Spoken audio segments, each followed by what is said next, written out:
I'm giving up on my 2021 garden dreams. Last year I had an amazing kitchen garden. It was so beautiful, so productive. I wanted to spend all summer in it.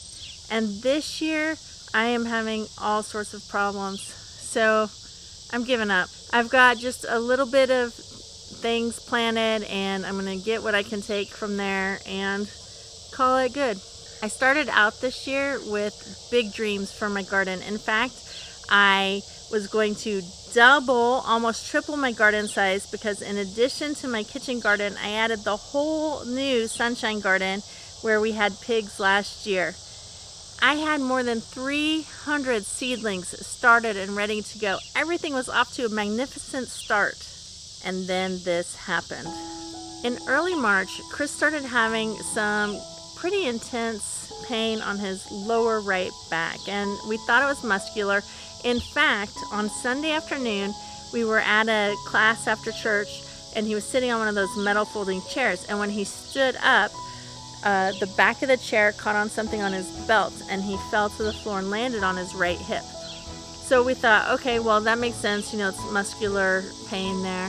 So we put icy hot on it, we iced it, he took some anti-inflammatory medicine, and the pain just kept getting worse and worse. Well, by Tuesday, he's like, I think I might have a kidney stone.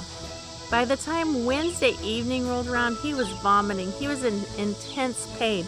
Overnight Wednesday, every time I woke up, he was in a different position. One time he was just like holding his head like this and rolling from side to side. At one point, he was kneeling on the floor with his head on the bed. Severe pain. He kept vomiting. And finally, about 2 or 3 in the morning, I said, I can't take any more. Let's get you to the ER. So we went to the ER, and he was admitted, and they did testing, and they did a CT scan. And sure enough, we found out that he had a kidney stone on his right side. And by that point, he had almost passed it. But the doctor walked in the room, and she said, this kidney stone may have just saved your life, because they found a tumor on his left kidney. A tumor about the size of a small egg, larger than a golf ball. And so we were referred right away to a kidney specialist in our local city. That kidney specialist did some more tests, some contrast with, dye without, blood draws. It turned out it was a cancerous tumor that needed to be removed. Because it was encroaching into the kidney where all the little tubes and stuff are, he said we needed to go to a specialist who could take care of it, a surgeon who would be confident that they could get it out and try to keep the kidney if at all possible. So within a month, we were in Kansas City and Chris was having surgery, and praise God, everything came out better than expected. The doctor was able to remove the tumor and only had to remove less than 5% of the kidney.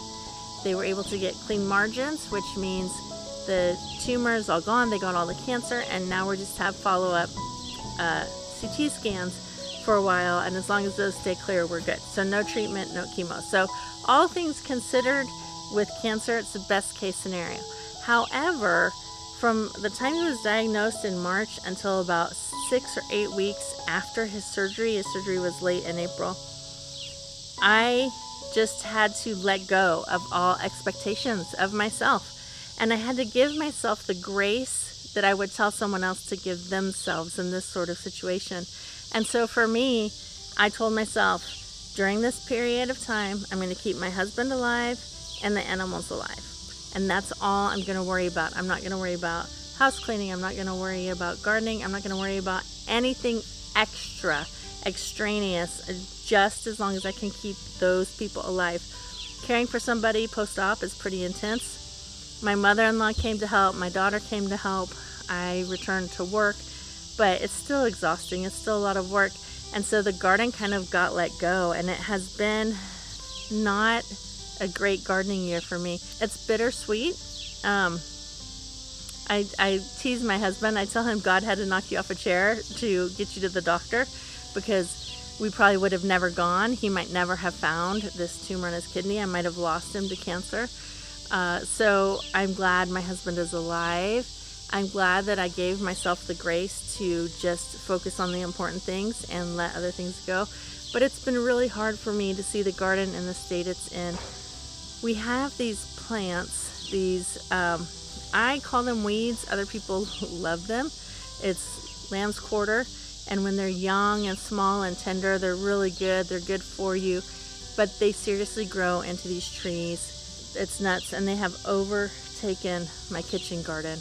I had really high hopes for my sunshine garden, where I planted all the melons and squash and sunflowers, and the grass just came in there. It's crazy how much grass is growing in there right now.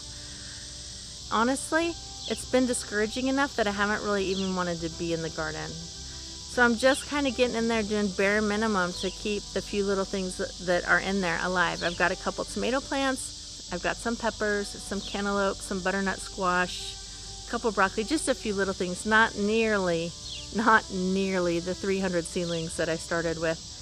I thought that once Chris was well, I'd get back in there and I'd be all excited and get right back to it. And I was talking to Carter about it, my daughter, and she said, Mom, you don't like clutter. You have a hard time working somewhere that's not tidy. And I was like, oh, yeah. And she said, the garden is far from tidy right now. So I've just kind of had to let go of my dream for my garden this year. And, well, I guess maybe not let go of it, just reschedule it. I really am kind of just resigned to the fact that this year's garden is a bust. But you know what? If I had to trade off a perfect garden and losing my husband, guess which one I would pick? I would definitely let the garden go and choose keeping my husband alive every time, right? So I'm going to reschedule my dream for next spring. I'm going to come in here. I'm going to get rid of all these trees. I mean, these things grow deep tap roots. They're crazy, crazy strong plants. So I have to come in and get rid of all of those and just start from scratch next year. I would like to give a special apology to my friends Dani at Happy Farms and Elizabeth at Richie Husky Farm, because I was supposed to be part of a collaboration this summer and I totally ghosted them.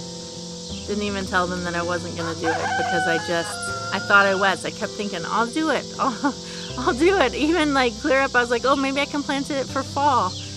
It was a quinoa growing collaboration and I just totally bailed on them. So sorry, I wasn't a very good friend. I hope you ladies will forgive me. I know both of you are like, we understand, it's okay, but I still feel bad about doing that. That's not normally the kind of friend I am. So thank you ladies for your friendship, and please let's do another collaboration next year. Click right here to my three sisters garden growing video when everything was amazing and I was happy in the garden. I want you to end on a high note, so don't stop here with me having a disaster of a garden. Go watch here when I was at one of my really happiest times in the garden.